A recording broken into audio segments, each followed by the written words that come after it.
بسم اللہ الرحمن الرحیم۔ السلام علیکہ یا صاحب العصر والزمان۔ روز تاسوع۔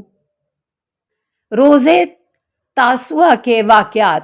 عمر سعد نے 9 محرم کو عصر کے وقت اپنے سپاہیوں میں اعلان کیا، یا خیل اللہ ارکبی و بالجنت بشرا، اے خدا کے سپاہیوں سوار ہو جاؤ اور تمہیں بہشت کی بشارت ہو، اور محاصرہ تنگ کرو اور اپنے کو خیام حسینی کے قریب پہنچا دو۔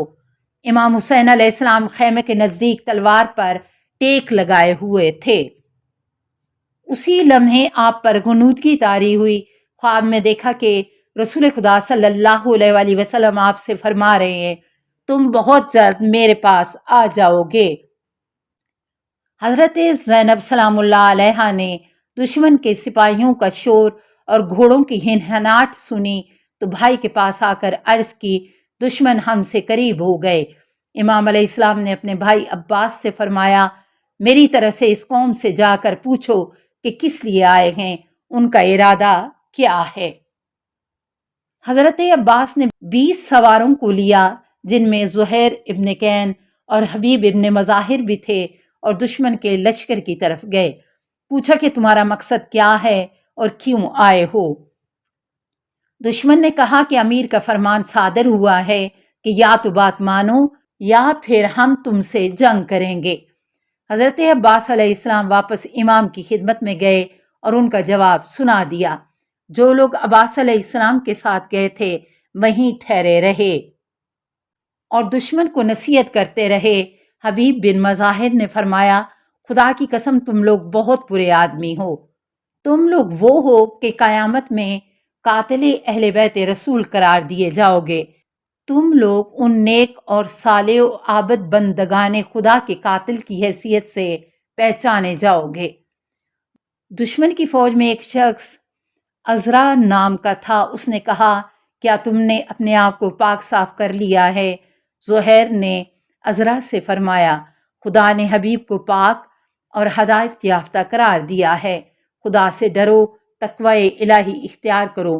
میں تجھے نصیحت کرتا ہوں کہ پاک نفسوں کے مقابلے میں گمراہوں کی مدد مت کرو۔ امام حسین علیہ السلام نے عباس علیہ السلام کی طرف رخ کر کے فرمایا، بے نفسی انتا یا اخی، میری جان تم پر قربان اے بھائی۔ منتخب التواریخ صفحہ 259۔ یہ تعبیر حضرت عباس علیہ السلام کی عظیم شخصیت امام کے نزدیک اجاگر کرتی ہے۔ امام علیہ السلام نے فرمایا، دشمن کی طرف جاؤ اور کہو کہ آج رات ہمیں مہلت دے دیں تاکہ اس رات میں نماز، مناجات اور دعا و استغفار میں بسر کر لیں۔ فَهُوَ يَعْلَمُ إِنِّي أَحَبُّ الصَّلَاةَ لَهُ وَتِلَاوَةَ كِتَابِهِ وَكَثْرَةَ الدُّعَاءِ وَالِاسْتِغْفَارِ۔ خدا جانتا ہے کہ ہم نماز، تلاوت قرآن اور دعا و استغفار کے بہت شائق ہیں۔ عباس علیہ السلام دشمن کی طرف آئے اور امام کا پیغام پہنچایا۔ عمر سعد نے اپنی فوج سے مشورہ کیا۔ بعض نے کہا، مہلت مت دو۔ عمر بن حجاج جو اپنی قوم کا سردار تھا، اس نے عمر سعد سے کہا، سبحان اللہ، اگر یہ لوگ کفار دیلم ہوتے اور ایسا تقاضا کرتے تو تمہیں مہلت دینی چاہیے تھی۔ اس طرح امام علیہ السلام کا یہ تقاضا مان لیا گیا۔ عمر سعد نے امام کی خدمت میں پیغام بر کے ذریعے کہلوا دیا۔ وہ امام علیہ السلام کے ساتھیوں کے نزدیک جا کر اس طرح چلایا کہ سب نے سن لیا، کل تک ہم تمہیں مہلت دیتے ہیں، اگر تم نے خود سپردگی کی تو ہم تمہیں ابن زیاد کے سامنے لے جائیں گے، ورنہ تمہیں نہیں چھوڑیں گے۔ نفس المحموم صفحہ 113، تاریخ طبری جلد 6 صفحہ 337۔ دشمن کی امان مسترد۔ شمر اسی نامی کی شب انصار حسینی کے قریب کھڑا ہو کر چلایا، ابن بنو اختنا، ہمارے بھانجے کہاں ہیں؟ واضح رہے کہ شمر ام البنین کے قبیلے کا تھا۔ عباس، جعفر، عثمان اور عبداللہ پسرانے ام البنین سامنے آئے اور کہا، ہم سے کیا چاہتا ہے؟ شمر نے کہا یا بنی اختی امونا، اے میری بہن کے فرزند، تم لوگوں کو امان ہے۔ ان جوان مردوں نے جواب دیا لعنک اللہ ولعن آمنا کا آتو مننا و ابن رسول اللہ لا امان لہو، تجھ پر لعنت، تیری امان پر لعنت، کیا تو ہمیں امان دے رہا ہے اور فرزند رسول کو امان نہیں۔ ترجمہ ارشاد مفید جلد 2 صفحہ 91۔ دوسری روایت میں ہے کہ حضرت عباس للکارے تیرے دونوں ہاتھ ٹوٹ جائیں، تیری یہ امان کس قدر بری ہے۔ اے دشمن خدا، کیا تو یہ کہنا چاہتا ہے کہ ہم اپنے سردار فرزند فاطمہ سلام اللہ علیہا کو چھوڑ دیں اور ملعون بن ملعون کے زیر فرمان آ جائیں؟ شمر غصے میں بھرا ہوا اپنے لشکر کی طرف واپس گیا۔ نفس المحموم صفحہ 113، کامل ابن اسیر جلد 4 صفحہ 56۔ دوسری روایت میں ہے کہ امام حسین علیہ السلام گھوڑے پر سوار ہو کر جنگ کے لیے تیار ہوئے تو شمر نے پکارا اے بھانجو، خود کو اپنے بھائی حسین علیہ السلام کے ساتھ قتل نہ کراؤ اور امیر المومنین یزید کی اطاعت کر لو۔ حضرت عباس علیہ السلام نے اسے کہا تیرے ہاتھ ٹوٹیں، اے دشمن خدا، کیا ہم اپنے آقا کو چھوڑ دیں اور ملعون بن ملعون کی اطاعت میں آ جائیں؟ مشیر الاذان ابن نما صفحہ 56۔ تاریخ طبری میں ہے کہ عبداللہ بن ابی المحل بن خرام ام البنین کے بھتیجے ابن زیاد سے بھانجوں کے لیے امان نامہ لکھوا لایا تھا۔ عبداللہ نے اپنے غلام کرمان کے ذریعے عباس علیہ السلام کے پاس امان نامہ بھجوایا۔ ان لوگوں نے غلام سے کہا ہمارا سلام عبداللہ کو پہنچانا، کہنا کہ ہمیں تمہارے امان کی ضرورت نہیں، امان اللہ خیر من امانہ ابن سمیہ، ابن زیاد کی امان سے خدا کی امان بہتر ہے۔ منتخب التواریخ صفحہ 57، عیان الشیعہ جلد 4 صفحہ 129۔ اس بنا پر شمر نے 9ویں اور 10ویں دونوں دن چاہا کہ اپنے بھانجوں کو قتل ہونے سے بچائے، لیکن انہوں نے پامردی سے اس کو رد کر دیا اور آخری سانسوں تک امام علیہ السلام کی نصرت و حمایت کی۔ شب عاشور کے واقعات۔ نمبر 1، اصحاب کی وفاداری۔ شب عاشور کے قریب امام حسین علیہ السلام نے اپنے اصحاب کو اپنے پاس بلایا۔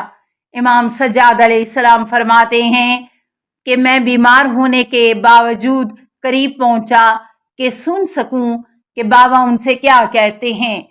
میں نے سنا کہ آپ نے اصحاب کی طرف رخ کیا اور حمد و ثناء الہی کے بعد فرمایا اما بعد وانی لعلم اصحابا اوفیا ولا خیرا من اصحابی ولا اہل بیت ابرا ولا اوصلا من اہل بیتی فجزاؤکم اللہ غنی خیرا۔ اما بعد، میں اپنے اصحاب سے زیادہ با وفا کسی کے اصحاب کو اور ان سے بہتر کسی کو نہیں جانتا، اور اپنے اہل بیت سے زیادہ صلہ رحم کرنے والا اور نیکوکار کسی کے گھرانے والوں کو نہیں جانتا۔ خداوند عالم تم لوگوں کو میری جانب سے بہترین جزا کرامت فرمائے۔ آگاہ ہو جاؤ، دوسرے سے نصرت کا گمان بھی نہیں کرتا۔ آگاہ ہو جاؤ کہ میں تم سب لوگوں کو جانے کی اجازت دیتا ہوں۔ اب تم سب لوگ آزادانہ طریقے سے چلے جاؤ، میری بیعت تمہاری گردن پر نہیں ہے۔ اس رات نے تمہیں ڈھانپ لیا ہے، یہ موقع ہے، اسی کو تم اپنی سواری بناؤ اور جہاں چاہو چلے جاؤ۔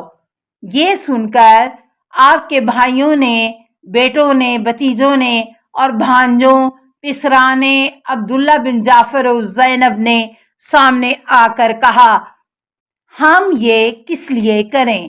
کیا اس لیے کہ آپ کے بعد زندہ رہیں؟ خدا ہمیں ہرگز وہ دن نہ دکھائے۔ حضرت عباس علیہ السلام اولین شخص تھے کہ آپ نے فرمایا کہ اس کے بعد دوسروں نے بھی ایسا ہی کہا۔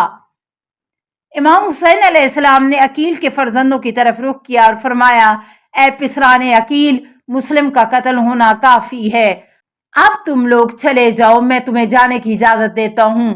ان لوگوں نے عرض کی، سبحان اللہ، پھر لوگ ہمارے بارے میں یہی تو کہیں گے کہ ہم نے اپنے بزرگ آقا اور اپنے ستون کو جو بہترین چچا تھے انہیں چھوڑ دیا۔